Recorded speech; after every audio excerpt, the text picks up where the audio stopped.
So let me ask you, so at this point you're in Chicago, you're doing what you're doing. At what point did you make your way out to Vegas? I had several businesses going at the time in Chicago. So around in 1978 or the early part of 1979, I had a disco and I just got rid of it. And Joe Lombardo, I remember I mentioned his name earlier. Yep. We call him Joe. You didn't call him Joey the Clown to his face, you'd get killed. So Joey comes into my place and he shakes my hand. He said, "Congratulations." And I thought he was congratulating me because I sold a joint. And I said, "Yeah." I said, "Nah, I got another step I got to do in life."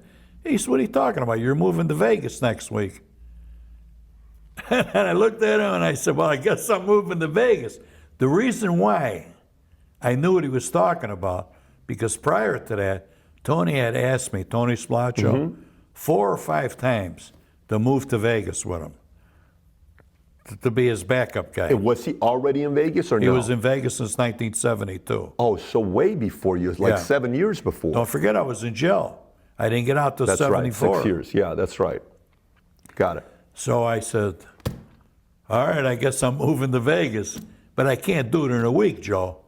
He says, "Do it in the fastest amount of time you can." So like in a couple weeks, 3 weeks, I did move to Vegas. And that's when I knew that what my functions were going to be in Vegas. Did I know there was a skim going on? Yeah.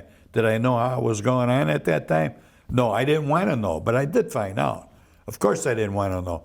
That's one more person that knows, that's one more person that could die. So what I knew what I had to do, I had to protect the hotels that the Chicago outfit controlled. There were 4 hotels. It was the Stardust, the Fremont, the Hacienda, and the Marina. 4 properties that we controlled. You know, in other words, they had a guy, they put him in there, his name was Alan Glick. He was one of these rich real estate developers or whatever he was. I didn't know the guy personally, I just knew who he was. And Lefty was in there. He thought he was going to be in there to manage the gambling part of it, but being that he had a record, he couldn't do that. So they made him in charge of entertainment, but he still was over to oversee the skim. All right? Lefty was. Lefty. He never watched them take it out. He didn't know. He just received the money. As I say on my tour, he received the money once a week, and then he would drop it off.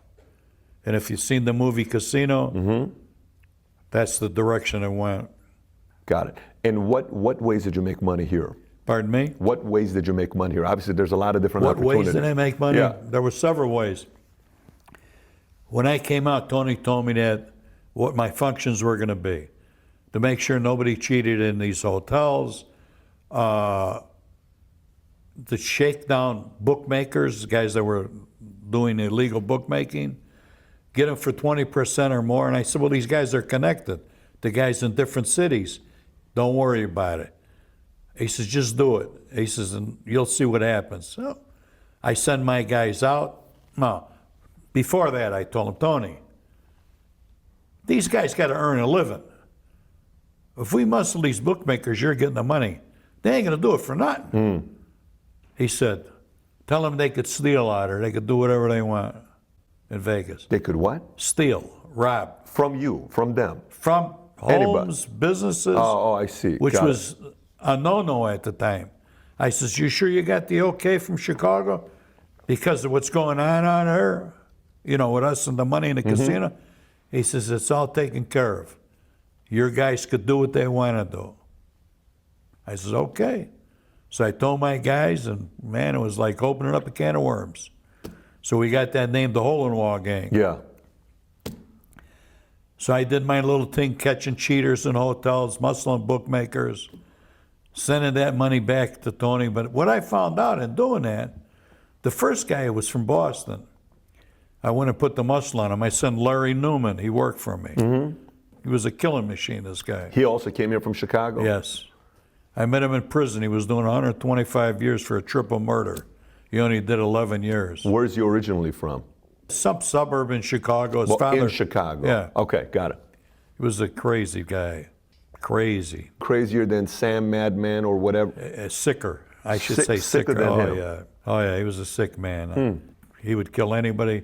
He would do things to people that is disgusting. I mean, if you kill somebody, shoot him. He'd chop them up and everything. He was a sick man. So anyway, I told Tony this, and Tony said, "Tell your guys they could do this, they could do that, and all this." I said, "All right." He says, then he told me, he said, "All right, back off of this guy from Boston." I said, "Why, is he paying up?" He said, "Yeah." He said, "I talked to his bosses in Boston, and they told me, 'All right, Tony, look out for my guy, and we'll cut you in on my reaction.'" So you see the game he was playing? He tell him, "I'll protect your guy." They tell Tony, from other cities, New York, everywhere, Interesting. "We'll take care of you, Tony. Make sure that nobody muscles our bookmaker." And that's what happened. So we used to go out and do this for him, which opened up the door for my gang, my crew. What's the biggest hit you guys had here?